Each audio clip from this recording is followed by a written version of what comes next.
तूही रे माझा मितवा मालिकेच्या आजच्या भागामध्ये आपण पाहणार आहोत की अर्णवने आता ईश्वरीसाठी सुद्धा एक छान अशी साडी आणलेली असते आणि तो आता ती साडी ना ईश्वरीच्या हातामध्ये देतो. ईश्वरीला म्हणत असतो की ही साडी स्पेशली मी तुझ्यासाठी आणली आहे, त्यामुळे मला ही साडी तू घालून दाखवायची आहेस, म्हणजे दाखवायचीस. त्यावर इथे ईश्वरी खूप जास्त खुश होते. ईश्वरी म्हणते की खरंच ही साडी तुम्ही माझ्यासाठी आणली आहे का? मी इतकी खुश आहे ना की काय सांगू.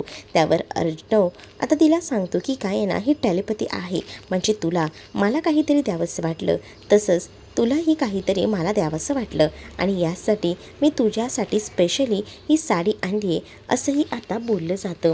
आणि मग जेव्हा या सगळ्या काही गोष्टी सांगितल्या जातात, ईश्वरी खूप जास्त अशी खुश असते, कारण ईश्वरीला आता ती साडी वगैरे घालण्याची ओढ झालेली असते. कारण सगळी काही तयारी खरं तर अर्णवने खास ईश्वरीसाठी केलेली होती. ईश्वरी आता म्हणते की माझा नवरा कसला गोड दिसतोय ना, कारण तो पूर्णपणे तयार झालेला असतो आणि तो तिथून जात असतो. तेव्हाच अर्णव ईश्वरीला बोलतो की मी सिंदूर लवकर तयार हो, मला बघायचं आहे तुला तयार झालेलं असताना. असं बोलून तो आता बाहेरच दाराकडे थांबलेला असतो, दार लावून घेतलेलं असतं. पण इकडे आता ईश्वरीला काही सुचत नसतं. तेच दुसरीकडे मामा आणि त्याचसोबत अंजलीने पाहिलेलं असतं की अर्णव तयार झालाय, मग आता अर्णव खाली कसा येत नाहीये. त्यामुळे अर्णवला आता ते लोक बोलत असतात की अर्णव काय झालंय, ये ना पटकन. मग अर्णव म्हणतो की हो आलो. अर्णव आता ईश्वरीसाठी रूमच्या बाहेरच थांबलेला असतो, कारण त्याला बघायचं असतं की ईश्वरी कशी दिसते तयार झाल्यानंतर, आणि म्हणूनच तो आता बाहेर थांबलेला असतो. तो वाट बघत असतो की कधी एकदा ही लोक येत आहेत त्याची. मग तेव्हाच दुसरीकडे ईश्वरी जी आहे ती मात्र आता रूममध्ये विचार करत असते. जेव्हा आता ती रूममध्ये विचार करत असते ना, तेव्हा ती म्हणत असते की मला काही झालं ना तरीसुद्धा ना आता अर्णव सरांना प्रपोज करायचं आहे. पण आता अर्णव सरांना प्रपोज कसं करू, कसं बोलू? Arnav sir I love you. नंतर ते विचार करते की नको नको, अर्णव सर नको, नुसतं अर्णव बोलते. मग नंतर ते विचार करते की योग्य असेल का बोलू चिंटू आय लव्ह यू. नाही यार, मी चिंटू कसं बोलू शकते ह्यांना, असाही विचार आता ईश्वरी करत असते.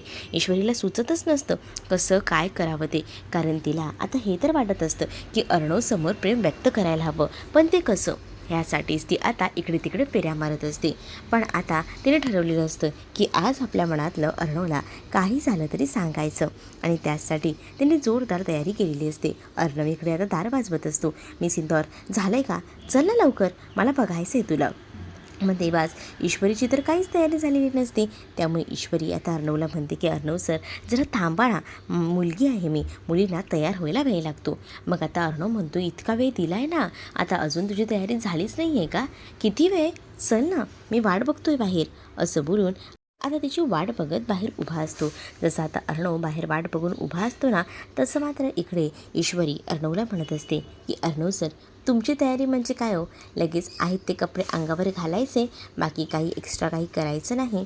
आमचं तसं नसतं हो अर्णव सर, बरीच तयारी करायची असते आणि बरंच काही काही असतं, थांबा ना जरा, मला पूर्ण तयारी करू दे. असंही आता ईश्वरी अर्णवला सांगत असते. अर्णव विचारतो तिला की अजून किती वेळ लागणार आहे. तेव्हाच अर्णवला ती सांगत असते की अजून ना थोडा वेळ तरी लागणार आहे, थांबा जरा, मी तयारी झाली ना की तुम्हाला स्वतःहूनच सांगेन. मग आता इकडे ईश्वरी अर्णववर भडकत असते, चिडचिड करत असते. हे आता अर्णवला समजतं. अर्णव म्हणतो की ठीक आहे, तुला जेव्हा यायचं आहे ना तेव्हा ये, इथे मी तुझी वाट बघत थांबलो होतो, पण तुला ना त्याचं काहीसुद्धा पडलेलं नाही आहे. तुला फक्त स्वतःला वेळेवर तयार करायचे की नाही हे तुझं ठरव.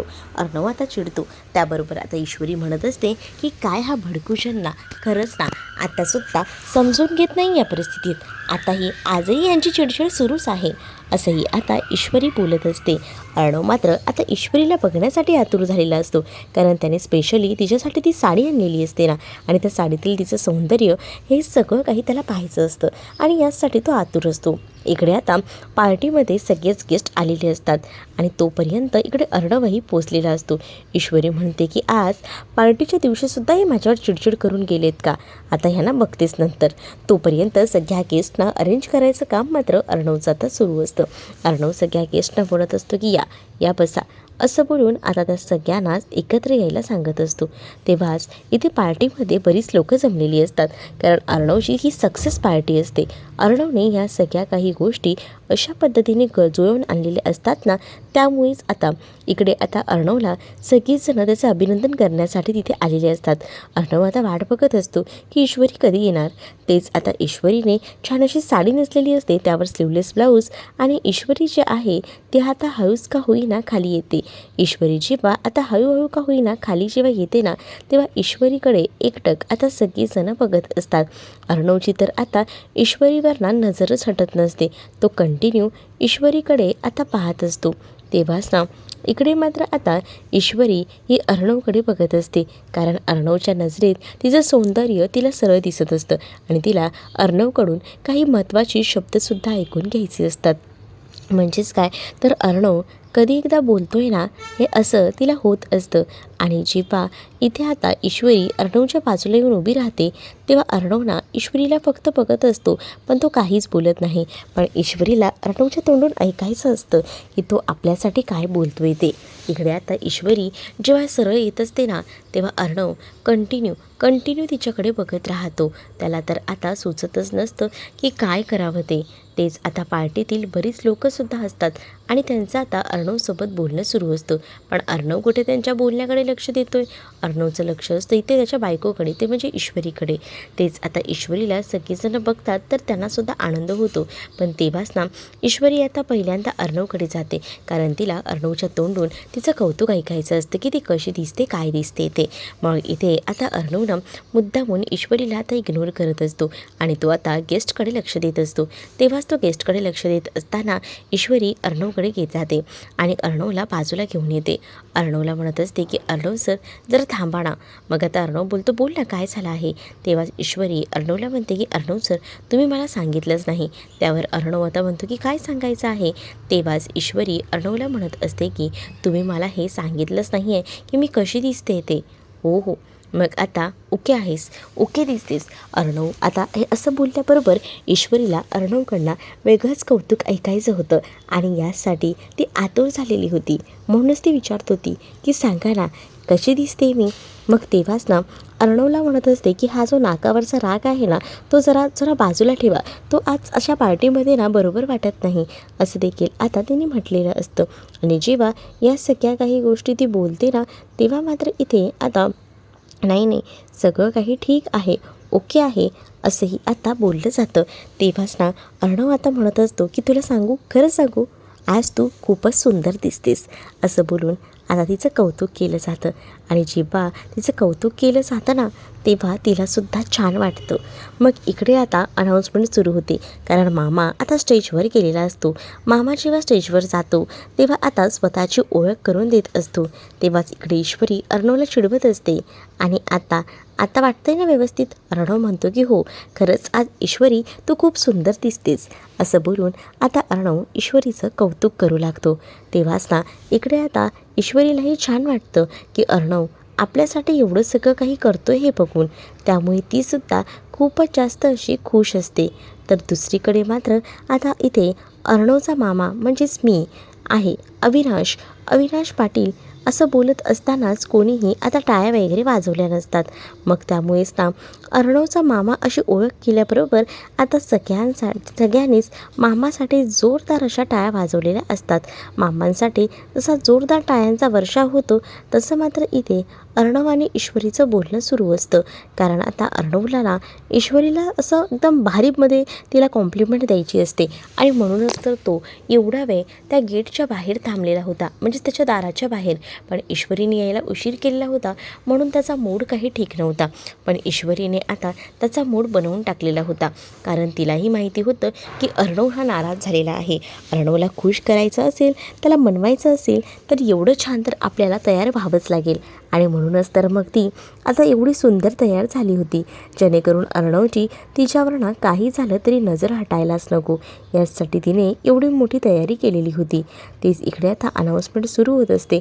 मामा मात्र माईक घेऊन काही ना काही बोलायचा प्रयत्न करत असतात, कारण मामांना आता बऱ्याच गोष्टी ज्या आहेत त्या माहिती असतात. आणि ही सक्सेस पार्टी खास स्पेशली मामाने आणि बाकी सगळ्यांनीच ठेवलेली होती अर्णवसाठी.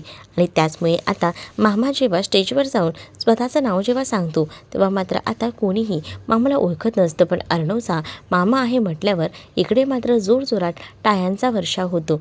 आणि तेव्हाच ना इकडे आता टाळ्यांचा वर्षाव झाल्याबरोबर आता म्हटलं जात असतं की चला तुम्हाला मी सांगतो की आज आपण इथे जमलो आहोत ते म्हणजे अर्णवच्या सक्सेस पार्टीसाठी. म्हणजेच अर्णवने आज कमी वेळात इतकी मोठी जी काही डील मिळवली आहे, आपली कंपनी 7 समुद्रापार नेली आहे आणि त्याचीच ही छोटीशी अचिव्हमेंट आपण आज सेलिब्रेट करणार आहोत, असं देखील इकडे आता मामा जे आहेत ते बोलत असतात. आणि मी आता जास्त वेळ काही घालवत नाही, कारण आजच्या ज्या उत्सव मूर्ती आहेत त्यांचंच आपण बोलणं ऐकूया, असं देखील आता म्हटलं जात असतं. मामा जेव्हा हे सगळं बोलतात, उत्सव मूर्ती असाही उल्लेख करतात, तरीसुद्धा ना इकडे असणाऱ्या या अर्णवला उत्सव मूर्ती याचा अर्थ माहिती नसतो. ईश्वरी आता अर्णवला सांगते की मामा बोलतायत ना ते तुमच्याबद्दलच बोलतायत, चला चला लवकर चला, असं बोलून आता मामांना आणि त्याचसोबत इकडे आता अर्णवला ईश्वरी सांगायचा प्रयत्न करत असते.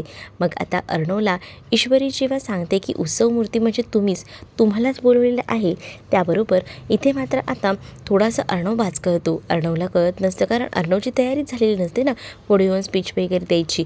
त्यामुळे अर्णव म्हणतो की मी तर काहीच तयारी केलेली नाही आहे. त्यावर ईश्वरी म्हणते की काय झालं, त्यात तयारी करायला कशाला हवी, जे येतं बोलावंसं वाटतं ते बोलावं. तसंही आता सगळीजणं अर्णवचं कौतुक देखील करत असतात. अर्णवला म्हणत असतात की अर्णव सर, आज जर तुम्ही या सगळ्यामध्ये उतरलात नसतात तर ही सक्सेस ही अचिव्हमेंट मिळालीच नसती आणि तुम्ही ती जिद्दीने करून दाखवली, त्यासाठी तुमचं तर खूपच जास्त स्वागत आहे. आणि त्याचसोबत तुमच्याबद्दल तुम्ही 4 शब्द जरी सांगितलेत ना तर बरं होईल की हे सगळं तुम्ही कसं सुरुवात केलं आणि काय ते, असंही आता सगळीजणं इकडे मात्र अर्णवला फोर्सफुली बोलत असतात. अर्णवला जेव्हा या सगळ्या काही गोष्टी बोलतात तेव्हा मात्र इकडे अर्णवला स्टेजवर यावंच लागणार असतं. दुसरा अर्णवकडे पर्याय नव्हता. अर्णव आता कसाबसा स्टेजवर येतो. अर्णव स्टेजवर येतो आणि त्यानंतर मात्र अर्णवला आता म्हटलं जातं की बोला, तुम्हाला आता बोलावं लागणार आहे. मग आता अर्णव माईक जो आहे तो हातात घेतो. माईक जसा तो हातात घेतो तसा आता अर्णव हळूच का होईना बोलायला सुरुवात करतो. तो म्हणत असतो की माझा तुम्हा सगळ्यांवर विश्वास आहे, तुम्ही या पात्रतेचे आहात हेही मला माहिती आहे. खरं तर मी जेव्हा ठरवलं होतं की ह्या सगळ्या काही गोष्टी करायच्या तेव्हा माझ्यावर खरं तर कोणीच विश्वास ठेवला नव्हता, पण मला खात्री होती की ह्या सगळ्या काही गोष्टी मी करून दाखवू शकतो आणि यासाठी मी हे सगळं काही ठरवलं होतं आणि ह्या सगळ्यात मी आज सक्सेससुद्धा झालो आहे. त्यामुळे मला खूप छान वाटतं आहे आणि ह्या सक्सेसमध्ये खरं तर माझ्या आईचा आशीर्वाद हा कायम माझ्या पाठीशी आहे, कारण माझ्या आईशिवाय, माझ्या आईच्या नावाशिवाय मी अपूर्ण आहे. म्हणूनच तर त्यांनी कंपनीचं नावसुद्धा सात्विक फॅशन असं ठेवलेलं होतं, जेणेकरून त्याच्या आईची आवड ही जपली जाईल आणि आईनेच आपल्याला जे शिकवले तेच आपण पुढे नेत आहोत हे देखील अर्णवने आता म्हटलेलं असतं. अर्णव जेव्हा आईबद्दल 4 शब्द बोलतो ना गोड गुलाबीने, तेव्हा मामा त्याचसोबत इकडे अंजलीलासुद्धा भरून आलेलं असतं. कारण खरंच ना अर्णवने इतका मोठा झालेला असतानासुद्धा त्याचं क्रेडिट त्याच्या आईबापांना देण्याचं ठरवलेलं होतं. त्यामुळेच आता जे आईबाबा जिवंत आहेत त्यांच्याबद्दल का होईना तो 2 शब्द अगदी चांगले आणि अभिमानास्पद बोलत असतो. तेव्हाच आता इथे जेव्हा ह्या सगळ्या काही गोष्टी तो बोलून दाखवतो तेव्हा मात्र टाळ्यांचा कडकडाट होतो. तेव्हाच ना पुढे आता म्हटलंही जातं की बघा, तुम्ही या सगळ्या काही गोष्टी बघताय ना, त्याच्यानंतर पुढे याही गोष्टी सांगितल्या जातात की बघा, तुम्हाला मी सांगतोय हे सगळं झाल्यानंतर पुढे मात्र आता म्हटलं जातं की खरं तर माझे बाबा असले असते ना तर त्यांनासुद्धा अभिमान वाटला असता की त्यांच्या मुलाने काहीतरी करून दाखवलं, कारण त्यांनासुद्धा माझं खूपच जास्त कौतुक होतं. त्यांनीही विचार केलाच असेल की मी व्यवस्थित असेन की नाही, पण आज मला जी अचिव्हमेंट मिळाली आहे ना ते खरंच ना ते असले असते ना तर ते ना अजून छान वाटलं असतं, असंही आता बोललं जात असतं. तेव्हाच आता जिथून कुठून असतील ना ते माझं कौतुक बघतच असतील, ऐकत असतील, असं देखील अर्णव आता बोलत असतो. तेव्हासुद्धा टाळ्यांचा कडकडाट होतो. तेव्हा आता अर्णव जर डोळे त्याचे भरून आलेले आहेत हे अंजलीला दिसतं, कारण अर्णव आईबापांबद्दल बोललेला होता आणि आईबापांबद्दल कोणीही काही बोलताना भावुक तर होतं, कारण आता लेटेस्टमध्येच अर्णवचे बाबा गेले होते. त्यामुळेच आता अर्णव एकदमच रडत होता पण अर्णवने तरीसुद्धा न डगबगता कमी टाईममध्ये हा प्रोजेक्ट कंप्लीट केलेला होता. तोवर बोलतंसुद्धा हे एकट्याने माझ्याच्याने शक्य नव्हतं, पूर्ण टीमवर्क होतं आणि सगळं टीमवर्क माझ्या हाताशी होतं. त्यामुळे बऱ्याच गोष्टी ज्या आहेत ना त्या शक्य झाल्या, नाहीतर मी काहीच करू शकलो नसतो. इकडे आकाश वाट बघत असतो की अर्णव आपलं आता नाव घेईल, पण अर्णव काही नाव घेत नसतो. अर्णवसाठी तो तेव्हापर्यंत थांबलेला असतो. खरं तर आता नम्रता त्याला एवढे दिवस सांगत होती की तुझी व्हॅल्यू शून्य आहे, तुला ह्या सगळ्यामध्ये कोणीही काहीच बोलणार नाही. पण तरीसुद्धा आकाशला पूर्ण सपोर्ट होता. आकाशला माहिती होतं की अर्णव आपलंही नाव घेईल, आपल्याबद्दलही काही बोलेल. पण इकडे अर्णव त्याच्याबद्दल तर अजून काहीच बोलत नसतो. त्यामुळे आता तो फक्त वेट अँड वॉच करत असतो आकाश. तेव्हाच आता अर्णव म्हणतो की खरं तर ना तुम्हा लोकांना अजून एक गोष्ट सांगायची आहे, ती म्हणजे खरं तर या सगळ्या गोष्टींमध्ये मला पहिल्यांदा इंटरेस्ट नव्हता की मी हे सगळं करू शकेन. पण तेव्हाच ना माझ्या आयुष्यात आलेली माझी बायको म्हणजे मिस इंदौर म्हणजेच अर्णव राजे शिर्के, खरं तर तिने मला सपोर्ट केला आहे ना, सो त्यामुळे मी आता इथपर्यंत येऊन पोचलेलो आहे. तेव्हाच ना ईश्वरीलासुद्धा त्याने पुढे बोलवायचंच ठरवलेलं होतं. कारण त्याने आधी आईबापांना सगळ्यात आधी महत्त्व दिलेलं होतं. कारण सगळ्यात आधी त्याची आई गेलेली होती आणि त्यानंतर आता लेटेस्टमध्ये त्याचे बाबा.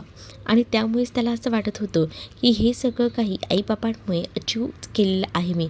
आईबापा नसलेच ते आपल्या आयुष्यात तर कसं शक्य झालं असतं, हाही विचार ना मनामध्ये त्याच्या येऊ लागलेला असतो.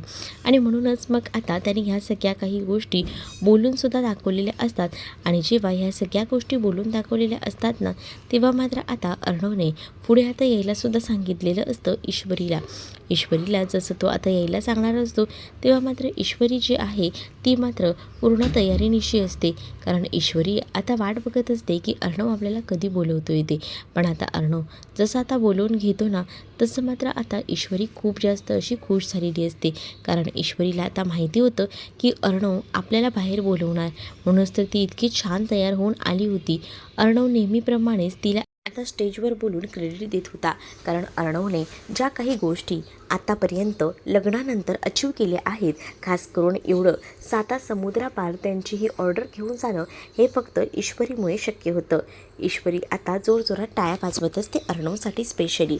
आता इकडे जेव्हा आता हे सगळं काही बोललं जातं, खरं तर आईबापांबद्दल जेव्हा तो बोलतो ना, तेव्हा तो भरून आलेला असतो. आणि ह्या सगळ्या गोष्टी बघून इकडे आता ईश्वरी जी आहे तीसुद्धा भावूक झालेली असते. सोबतच इकडे असणारी अंजलीसुद्धा. अंजली आता हळूच का होईना आता वरती येते आणि अर्णवला रडत असताना ती शांत करत असते. अर्णवला ती आता म्हणत असते की अर्णव जरा शांत हो, मला कळतंय तुला आता खूप जास्त आनंद झाला या सगळ्याचा, पण आपल्या आईबाबांचं नाव तू मोठं केलं आहेस, हे सुद्धा अंजलीने म्हटलेलं असतं. तर इकडे आता अर्णवने ईश्वरीलासुद्धा स्टेजवर यायला सांगितलेलं असतं. त्यामुळे वल्लरीच्या तोंडावर 12 वाजलेले असतात. कारण वल्लरीने आधीच सांगितलेलं होतं की स्वतःची अचिव्हमेंट तर असायलाच हवी. इकडे आता सेलिब्रेशनसाठी केक वगैरे आणला जातो. मग आतापर्यंत इकडे आकाश ठीक असतो. कारण आकाशला असं वाटतं की आता आपल्याबद्दल काहीतरी चांगलं बोललं जाईल. आणि म्हणूनच तो आता फक्त वाट बघत असतो की कधी एकदा आपल्याबद्दल इतकं छान छान बोललं जाणार आहे. आणि त्यामुळेच तो आता बघत असतो की कधी आपलं नाव घेतील ते. पण इकडे काही आकाशचं नाव घेतलेलं नसतं. आकाशच्या बदली आता ईश्वरीचं नाव घेतलेलं असतं. त्यामुळे आकाशला राग येतो. कारण आकाशने सुद्धा ह्या कंपनीला मोठं करण्यासाठी ना बऱ्याच काही गोष्टी ज्या आहेत त्या केलेल्या आहेत, पण त्याचं कुठेही नाव नसताना त्यामुळे त्याला थोडंसं का होईना वाईट वाटतं. पण दुसरीकडे मात्र आता पाहायला मिळतं की अर्णवने ह्या सगळ्याचं क्रेडिट हे ईश्वरीला दिलेलं असतं. मग आता ईश्वरीला हे क्रेडिट दिलं असल्यामुळे आता सुचेनासं होतं की काय करावं ते. ईश्वरीला आता हे क्रेडिट दिल्यामुळे ना ईश्वरी जी आहे ती खूप जास्त खुश होते. ती चकित होते की अर्णव सरांनी चक्क माझं नाव घेतलं आहे. त्यामुळे ईश्वरी खुश होऊन आता स्टेजवर सुद्धा जाते आणि तिच्यावर सुद्धा टाळ्यांचा वर्षाव होतो. ईश्वरी जसा स्टेजवर येते तसं मात्र अर्णव आता ईश्वरीबद्दल 4 वाक्य बोलायला सुरुवात करतो. म्हणजेच त्याने आता सांगितलेलं असतं की प्रत्येक माणसाच्या पाठी जशी स्त्री उभी असते तशीच माझ्या पाठीमागे सुद्धा माझी बायको खंबीरपणे उभी असते. कारण माझ्या बायकोने जर मला साथ दिली ना तरच मी पुढे जाऊ शकतो हे मला माहिती आहे. कारण प्रत्येक वेळेला मी आता ही जी ऑर्डर होती ती 7 समुद्रापार द्यायची होती, पण तेव्हासुद्धा ना माझं धाडस होत नव्हतं. मला समजत नव्हतं की हे कसं शक्य आहे. पण तेव्हाच माझ्या आयुष्यात असणारी माझी बायको माझं पूर्णपणे पाठीशी उभी होती. आणि त्यामुळेच तिने जेव्हा कोणीही साथ दिली नव्हती ना तेव्हा मला माझ्या बायकोने साथ दिली होती आणि माझ्या बायकोने मला आधार देऊन इथपर्यंत आणलं. तिने माझ्यातला कॉन्फिडन्स जागा केला आणि त्यामुळेच तर मी आज या लेवलला उभा आहे. नाहीतर मला शक्यच झालं नसतं ती ऑर्डर घेणं. असंही आता तो बोलून दाखवतो. जेव्हा आता या सगळ्या काही गोष्टी तो बोलतो ना, तेव्हा मात्र आता सगळीजणं पाहत राहतात, कारण सगळ्यांनाच खूप मोठा धक्का बसलेला असतो. इकडे आता आकाशला तर राग येत असतो. आकाशला असं वाटतं की अर्णवने आपलं नाव घ्यायला हवं, पण अर्णवने आता त्याचं नाव घेतलेलं नसतं आणि त्यामुळेच ना तो नाराज असतो. त्याला आता असं वाटतं की नम्रता बोलते ते बरोबर आहे. नम्रताच्या तोंडावर 12 वाजलेले असतात, कारण इकडे फक्त ईश्वरीचं कौतुक होत असतं, जे की आता व्हायला नको होतं आणि त्यामुळेच तोंडावर तिच्या 12 वाजलेले असतात. अर्णव आता आकाशचं नावही जराही घेत नसतो, त्यामुळे अजूनच नम्रताचा राग वाढत चाललेला असतो. त्यासोबत आकाशचाही. आकाश एवढे दिवस त्याच्या भावासाठी दादा करून फिरत होता, पण त्या दादाने जराही आपलं नाव घेतलं नाही स्टेजवर, याचा त्याला राग येत असतो. हे त्याच्या चेहऱ्यावरला सरळ आणि स्पष्ट दिसत होतं. इकडे आता सेलिब्रेशन तर व्हायलाच हवं, त्यामुळे केक कटिंग वगैरे ह्या सगळ्या काही गोष्टी करायचं ठरतं. त्यासाठी अख्ख्या फॅमिलीला आधी स्टेजवर बोलवणार असतात, कारण आता त्याला असं वाटतं की आपली फॅमिली जर आहे तर आपण आहोत, नाही तर आपण झिरो आहोत. या गोष्टी आता त्याला माहिती असतात आणि त्यामुळेच आता सेलिब्रेशन करायला सगळ्यांना स्टेजवर बोलवलं जातं. इकडे आता आजीही अर्णवसाठी आणि ईश्वरीसाठी खुश असते, कारण अर्णवला योग्य बायको भेटले आणि त्यामुळेच तर अर्णव या सगळ्या गोष्टी अचीव करू शकला आहे. आता सगळ्यांना स्टेजवर बोलवलं जातं. वल्लरी मात्र आता नम्रताचे कान भरायचं नेहमीप्रमाणे काम करत असते, कारण तिला माहिती आहे की आता जर आपण हे कान भरले तरच तर आता नम्रता काहीतरी दांडव करेल आणि तिला याच गोष्टी मुद्दामून घरात घडवून आणायच्या होत्या. त्याचसाठी तिची आता हळूहळू का होईना पायरी चढणं सुरू होतं वल्लरीची. इथे आता अर्णवला केक कटिंग करायला सांगितलं जातं. अर्णव केक कटिंग करतो आणि पहिल्यांदा केक जो आहे तो ईश्वरीला भरवतो. जसा आता तो ईश्वरीला केक भरवतो तसं आता सगळीजणं जोरजोरात टाळ्या वाजवतात. सगळ्यांनाच आनंद होतो की चला फायनली सगळं काही ठीक झालं. म्हणजे त्यांना सक्सेस पार्टी करायची होती आणि तीसुद्धा अशीच एकदम स्वीट अँड शॉर्ट आणि तशीच झालेली होती. इकडे आता आकाश, नम्रता शांतपणे उभे असतात. अर्णवने ईश्वरीला भरवून झाल्यानंतर दुसरा मान दिलेला असतो अंजलीला, त्यानंतर आजी, मामा आणि वल्लरी या सगळ्यांनासुद्धा. वल्लरीसुद्धा आता नाराज असते, कारण तिलाही वाटत असतं की आपल्या मुलाबद्दल काहीच इथे बोललं गेलेलं नाही आहे आणि त्यामुळेच ना ती थोडीशी अशी चिडलेली असते. पण अर्णवच्या मनात असं काहीच नसतं. अर्णवने जे आहे ते बोललेला होता. अर्णवने आता जाऊन ना पटकन पेढासुद्धा भरवलेला होता वल्लरीला, नम्रताला आणि त्याचसोबत आकाशलासुद्धा. त्याला असं वाटत होतं की आपण आपल्या फॅमिलीसोबत एकत्र राहायला हवं, एकत्र एन्जॉय करायला हवं आणि यासाठी कोणतीही मागे पुढे विचार न करता त्याने आता सगळ्यांचंच तोंड गोड केलेलं होतं. इथे ईश्वरीसुद्धा अर्णवचं तोंड गोड करते. तेव्हा आता जोरजोरात टाळ्यांचा वर्षाव होतो आणि तेव्हाच ना आता म्हटलं जातं की आज माझ्यासोबत मिस इंदौर आहे, म्हणजेच माझी बायको ईश्वरी अर्णव राजेशिर्के, त्यामुळेच मी एवढी मोठी अचिव्हमेंट करू शकलो आहे, असंही आता बोललं जात असतं. मग तेव्हाच ना या सगळ्या गोष्टीबद्दल बोललं जात असताना तेव्हा मात्र आता शॅम्पेन वगैरे आणलेली असते आणि ती शॅम्पेन ओपन करायला आता सांगितलेली असते, कारण शॅम्पेन ओपन करणार तेव्हाच तर जंगी सेलिब्रेशन माहोल तयार होतो ना. आणि त्यामुळे आता जेव्हा शॅम्पेन उघडली जाते तेव्हा मात्र आता ईश्वरी अर्णवकडे बघत असते. ईश्वरीची आता अर्णववरना नजर काही हटत नसते. अर्णवही आता ईश्वरीकडे बघून चकित होतो, कारण चक्क ह्या सगळ्यामध्ये ईश्वरीने अर्णवचा हात धरलेला असतो. तर ईश्वरीलाही आता अर्णव या कपड्यांमध्ये होता, तिने जे कपडे त्याच्यासाठी स्पेशली डिझाईन केलेले होते तेच कपडे अर्णवने घातलेले होते आणि त्यामुळेच ना ईश्वरी एकटक अर्णवकडे बघत राहते. ईश्वरी जशी अर्णवकडे बघत राहते ना तसं मात्र आता तिला करमत नसतं, काही मात्र आता सुचत नसतं. एकटक आता तिला बघावंच लागत असतं. त्याचमुळे आता दुसरीकडे पाहायला मिळत असतं की या सगळ्या काही गोष्टी आता होतात तेव्हा बॅकग्राऊंडला इकडे मात्र तू ही रे माझा मितवा हे टायटल सॉन्ग लागलेलं असतं आणि तेव्हाच अर्णव एकमेकांकडे ईश्वरीकडे तर ईश्वरी अर्णवकडे बघत असते. त्यांना आता छान वाटत असतं. इकडे आता हे सगळं सेलिब्रेशन सुरू असतं, प्रत्येकाचं लक्ष असतं, एकमेकांकडे सगळीजणं बघत असतात. पण इकडे मात्र अर्णव आणि ईश्वरी मात्र आता ते एका वेगळ्याच माहोलमध्ये असतात, कारण चक्क ईश्वरीने अर्णवचा हात वगैरे धरलेला होता आणि तिला आता एक वेगळं फिलिंग येत होतं. अर्णवला तिला आता आपल्या मनातलं सांगायचं होतं, त्यामुळे अर्णवसुद्धा अचूक वेळेची वाट बघत होता. तोच आता विचार करतो की हीच ती योग्य वेळ आहे जेव्हा आपण आपल्या मनातलं ईश्वरीला सांगू शकतो. आणि तसंही त्याने आज बरीच प्रॅक्टिस केलेली होती ईश्वरीला आपल्या मनातलं सांगण्यासाठी आणि तीच प्रॅक्टिस आता त्याला कामात आणणार होती. अर्णवसुद्धा आता ईश्वरीचे उडणारे केस, तिचं ते सौंदर्य हे आपल्या डोळ्यात साठवून घेत असतो आणि त्यामुळेच ना ईश्वरीचं लक्ष नसताना तो तिच्याकडे बघत असतो. त्यामुळे ईश्वरी थोडी अनकम्फर्टेबल होत असते, कारण आता अर्णव हा थोडासा रोमॅन्टिक होत ईश्वरीकडे एकटक बघत राहतो. ईश्वरी म्हणत असते की बघितलंत का, आज खऱ्या अर्थानं आनंद होतोय. खरंच सांगते, तुम्ही जी काही अचिव्हमेंट मिळवली आहे त्यासाठी ईश्वरी आता स्वतःच अर्णवसाठी स्पेशली असं गाणं गाते. आणि मग काय, ईश्वरी जेव्हा गाणं गात असते ना तेव्हा अर्णव एकटक पाहत असतो, कारण ते गाणं खूप जास्त मिनिंगफुल असतं आणि ते गाणं ऐकून ना ईश्वरीचे कान एकदम आतुर झालेले असतात, सोबतच त्या अर्णवचं उत्तर ऐकण्यासाठी.